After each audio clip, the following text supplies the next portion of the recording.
매일 성경 묵상을 돕는 해설 가이드입니다. 안녕하세요. 묵상코치입니다. 함께 읽고 나눌 말씀은 시편 89편 1절에서 18절까지 말씀입니다. 시인은 하나님이 다윗과 맺은 언약을 떠올리며 하나님의 언약을 통해 약속하신 인자와 성실을 찬양합니다. 다윗과 언약을 맺으신 하나님은 우주의 왕이시며 그가 만든 모든 세계를 공의와 인자로 통치하시므로 하늘의 천군천사나 바다와 산 등 자연 또는 땅의 백성들로부터 찬양받으시기에 합당합니다. 1절에서 4절 읽겠습니다. 내가 여호와의 인자하심을 영원히 노래하며 주의 성실하심을 내 입으로 대대에 알게 하리이다. 내가 말하기를 인자하심을 영원히 세우시며 주의 성실하심을 하늘에서 경고히 하시리라 하였나이다. 주께서 이르시되 나는 내가 택한 자와 언약을 맺으며 내 종 다윗에게 맹세하기를 내가 내 자손을 영원히 경고히 하며 내 왕위를 대대에 세우리라 하셨나이다.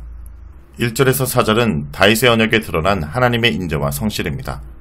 시편 89편은 하나님의 인자하심과 성실하심을 영원히 찬양하고 대대에 전하겠다는 시인의 선포로 시작합니다. 확실히 내가 말하였다 라고 선언하는 시인은 하나님 찬양에 대한 자신의 진정성과 확고한 의지를 나타냅니다. 그는 찬양의 초점을 먼저 하나님의 인자와 성실의 영원함과 견고함에 맞춥니다. 인자하심을 영원히 세우시며 의 문장은 직역하면 영원히 인자하심이 건축되리이다 로 번역되는데 이처럼 영원히가 문장 맨 앞에 나와 하나님의 인자의 영원성과 불변성을 강조합니다. 연이어 나오는 당신의 성실하심을 하늘에서 경고히 하시리라 라는 문장에서는 하늘이 맨 앞에 나와 강조되었습니다. 하늘을 강조한 의도는 하나님의 그의 성실을 경고히 하게 한 곳이 하늘임을 알림과 동시에 그의 지위가 천지를 포함한 우주의 왕이자 주권자임을 암시하는 것이라 할 수 있습니다. 한편 이 문장은 당신의 성실하심이 하늘처럼 경고히 하시리라로 번역이 가능한데 이 경우는 앞에서 하나님의 인자가 영원히 세워졌듯이 그의 성실도 하늘같이 변치 않으면서도 견고하고 영원함을 재차 강조한 의미로 볼 수 있습니다. 1절에서 4절의 영원과 관련된 단어가 반복되어 나온 것을 고려해보면 하늘에서 라는 표현도 하나님의 지위와 더불어 영원성을 함께 함축한다 보는 것이 적절합니다. 여기서 유의할 점은 시인이 1절부터 찬양하는 하나님의 인자와 성실이 일반적으로 하나님이 그의 피조물에게 베푸는 인자와 성실보다는 3절과 4절 이후 19절에서 37절에 구체적으로 언급된 하나님이 다윗과 맺은 언약에 나타난 하나님의 인자와 성실과 긴밀하게 연결된 점입니다. 하나님은 다윗이 왕이 된 후에 그와 언약을 맺으셨고 그 내용은 사무엘하 7장에 기록되었습니다. 이때 하나님은 다윗을 가리켜 내 종이라 언급하셨는데 본 시편에서도 다윗은 내 종과 내가 택한 자로 언급되었습니다. 이 호칭들은 하나님과 다윗 사이의 친밀한 관계를 암시하면서도 다윗이 이스라엘의 왕이 된 것은 하나님의 선택이며 다윗이 하나님을 섬기는 자로서 백성들을 지도할 자임을 분명히 해줍니다. 그렇다면 언약의 주요 내용은 무엇일까요? 그것은 하나님이 다윗에게 영원한 왕권을 허락하셨다 라는 문장으로 요약됩니다. 다윗의 왕권은 내 자손과 내 왕이라는 문구로 구체적으로 표현되었고 그 왕국의 견고함과 영원함은 영원히 견고히 하며 와 대대에 세우리라는 표현에 나타납니다. 또한 여기서 시인은 4절에 다윗의 왕권에 대한 하나님의 약속과 1절과 2절에 하나님의 인자와 성실에 대한 찬양 내용을 동일시합니다. 2절에 하나님의 인자와 성실은 4절에서 다윗의 왕위와 자손으로 대처되었을 뿐 2절과 4절은 같은 동사와 같거나 유사한 뜻의 부사, 영원히, 대대, 하늘에서 영원히가 반복되어 두 구절의 연결고리를 강화합니다. 이리하여 하나님의 인자와 성실은 하나님의 속성을 뛰어넘어 하나님이 다윗과 맺은 언약을 지칭하는 표현으로 나타납니다. 이런 연결성은 다윗에게 영원한 왕권을 약속한 하나님의 언약 자체에 그의 인자하심과 성실이 내포되었기 때문에 가능합니다. 여기서 시인의 의도는 하나님의 언약을 맺을 때 약속하신 그의 인자와 성실을 지금 다윗의 왕권에 지속해서 나타나시길 호소하는 것입니다. 현재 시인이 처한 상황은 38절 이하의 내용을 고려할 때 포로기로 추정됩니다. 이런 상황에서 1절에서 2절에 하나님의 속성에 대한 찬양과 선포는 실제적으로는 하나님의 그의 성품을 다윗의 언약에 계속 나타나야 함을 상기시킨과 동시에 그렇게 해주시길 촉구하는 행위로 볼 수 있습니다. 다음은 5절에서 14절 읽겠습니다. 여호와여 주의 기이한 일을 하늘이 찬송할 것이요 주의 성실도 거룩한 자들의 모임 가운데서 찬양하리이다. 무릇 구름 위에서 능히 여호와와 비교할 자가 누구며 신들 중에서 여호와와 같은 자가 누구리까? 하나님은 거룩한 자의 모임 가운데서 매우 무서워할 이시오며 둘러있는 모든 자 위에 더욱 두려워할 이시리이다. 여호와 만군의 하나님이여 주와 같이 능력 있는 이가 누구리까? 여호와여 주의 성실하심이 주를 둘렀나이다. 주께서 바다의 파도를 다스리시며 그 파도가 일어날 때 잔잔하게 하시리이다. 주께서 랍을 죽인 당한 자와 같이 깨뜨리시고 주의 원수를 주의 능력의 발로 흩으셨나이다. 하늘이 주의 것이요 땅도 주의 것이라 세계와 그 중에 충만한 것을 주께서 건설하셨나이다. 남북을 주께서 창조하셨으니 다볼과 헤르몬이 주의 이름으로 말미암아 즐거워하나이다. 주의 팔에 능력이 있사오며 주의 손은 강하고 주의 오른손은 높이 들리우셨나이다. 공의와 정의가 주의 보좌의 기초라 인자하심과 진실하심이 주 앞에 있나이다. 5절에서 8절은 천상의 전능자 하나님의 성실하심을 찬양합니다. 시인이 땅에서 하나님의 인자와 성실을 찬양하듯 하늘에서는 천군천사가 하나님의 주권과 그의 능력과 성실을 찬양할 것입니다. 이들은 5절에서 하늘과 거룩한 자들의 모임으로 7절에서는 거룩한 자의 모임과 둘러있는 자의 모든 자로 소개되었습니다. 이 천상의 실체들은 함께 모여 하나님을 에워싸고 그를 보좌하고 그의 귀한 일과 성실하심을 찬양합니다. 하나님이 어떤 분이기에 천상의 존재까지도 그를 찬양할까요? 시인은 하나님이 인간 나라의 한 왕으로서 다윗을 선택하여 언약을 맺은 분임을 밝혔고 이제 그분이 온 우주의 왕이자 주권자임을 선포합니다. 6절과 8절에 누구니까로 끝나는 세 가지 수사 의문문이 하나님과 같은 분이 없다라는 대답을 하면서 하나님이 우주의 전능한 왕임을 부각합니다. 첫째, 구름 위의 천상에서도 하나님과 비교할 자가 없습니다.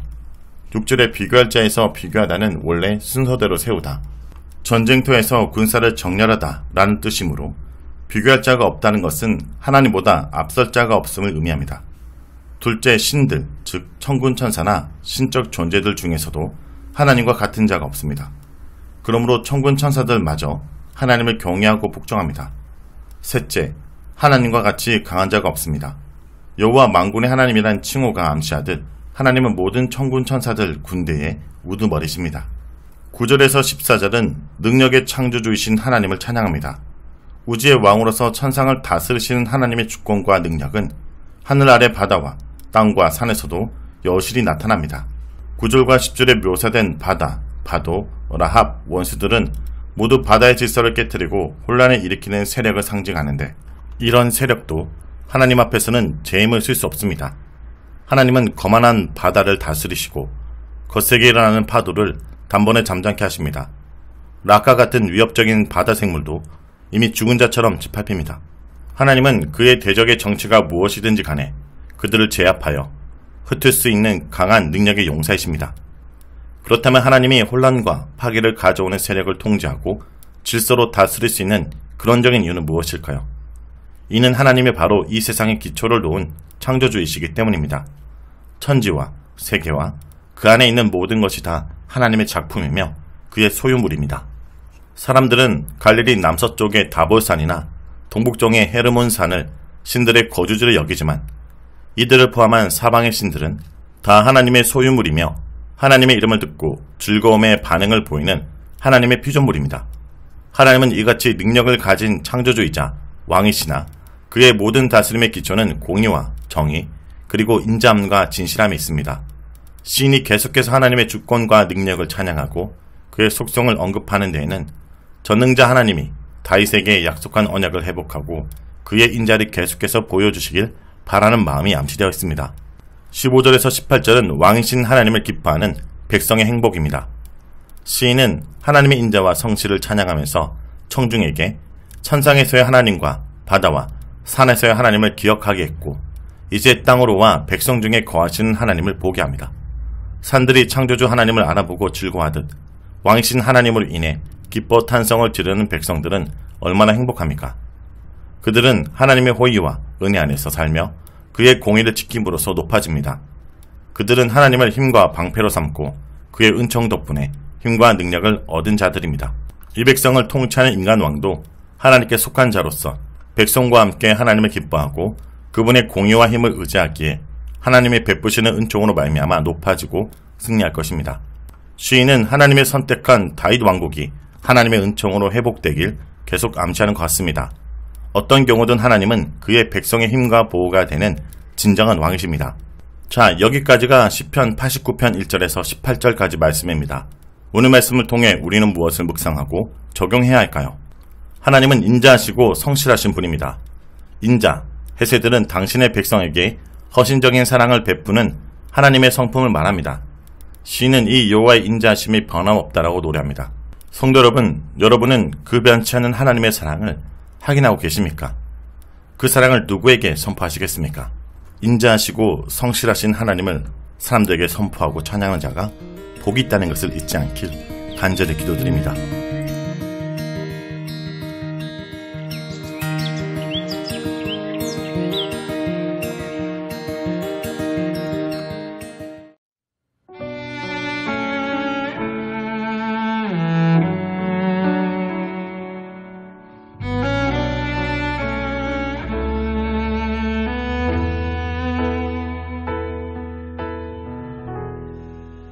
주님께 감사해.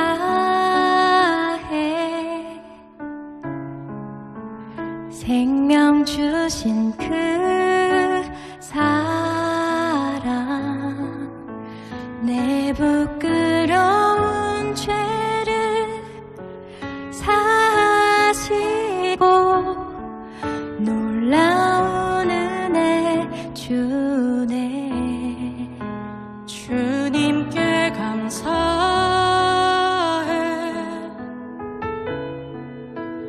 날 위해 못 박힌 손, 주의 보혈로 나를 씻으시고 주 품에 품으시네. 존귀한 어린 양, 존귀한 어린 양,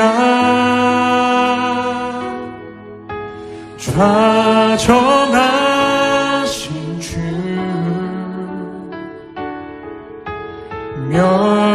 멸류관 쓰신 주님, 날 다스리시네.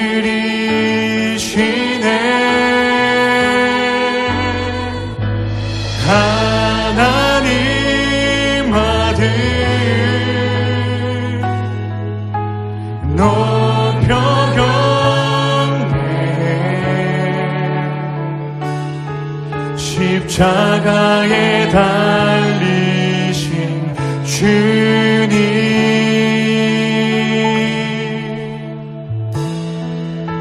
존귀하신 주, 어린 양 찬양. 주님께 감사해. 주님께 감사해. 생명 주신 그 사랑, 내 부끄러운 죄를 사하시고 놀라운 은혜 주. 주님께 감사해. 주님께 감사해.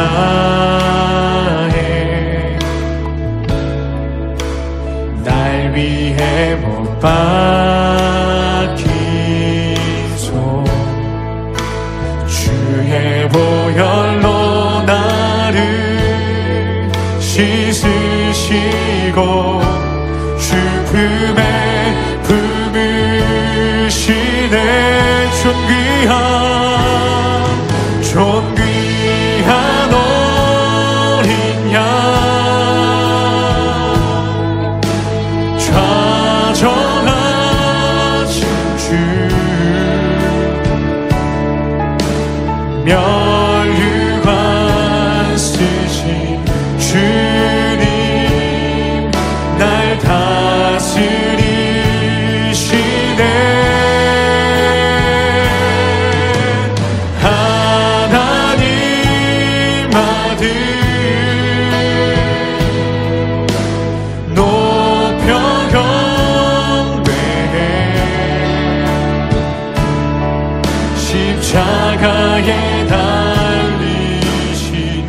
주님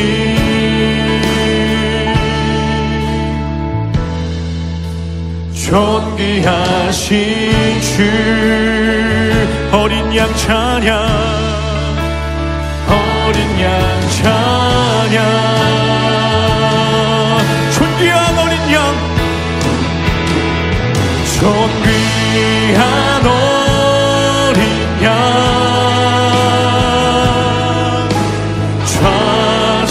좌정하신 주 면류관 쓰신 주님 면류관 쓰신 주님 날 다스리시네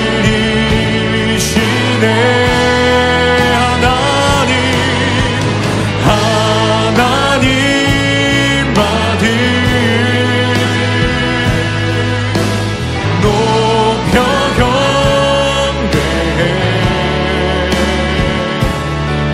십자가에 달리신 주님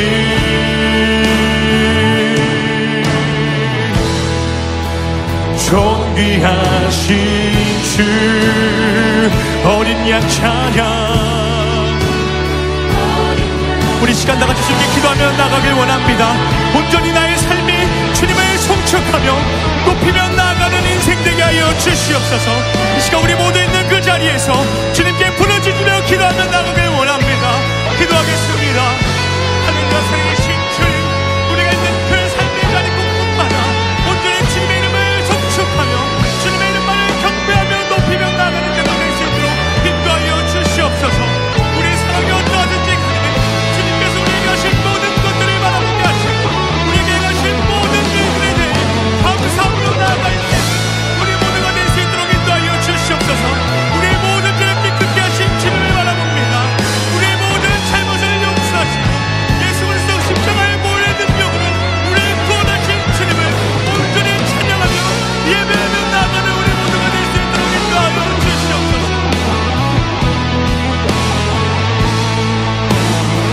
송축하리라 송축하리라 화목해 하신 주 나의 모든 죄 깨끗게 하셨네 아멘 송축하리라 송축하리라 귀하신 어린 양 모두 전하고 모두 우리들의 목소리로 고백하며 나갑시다. 송축하리라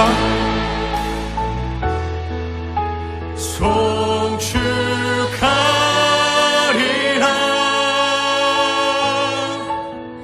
화목해 하신 주 나의 모든 죄 나의 모든 죄 깨끗게 하셨네 송축하리라 송축하리라 귀하신 어린 양 모두 전하고 모두 외치리라 아멘. 주님 감사합니다. 모두 주님 앞에 전하고 모두 주님의 그 이름을 부르짖으며 외치며 나아가는 우리 모두가 되게 하여 주시옵소서. 우리의 찬양을 받아 주시옵소서. 주님의 이름을 송축하며 나아갑니다.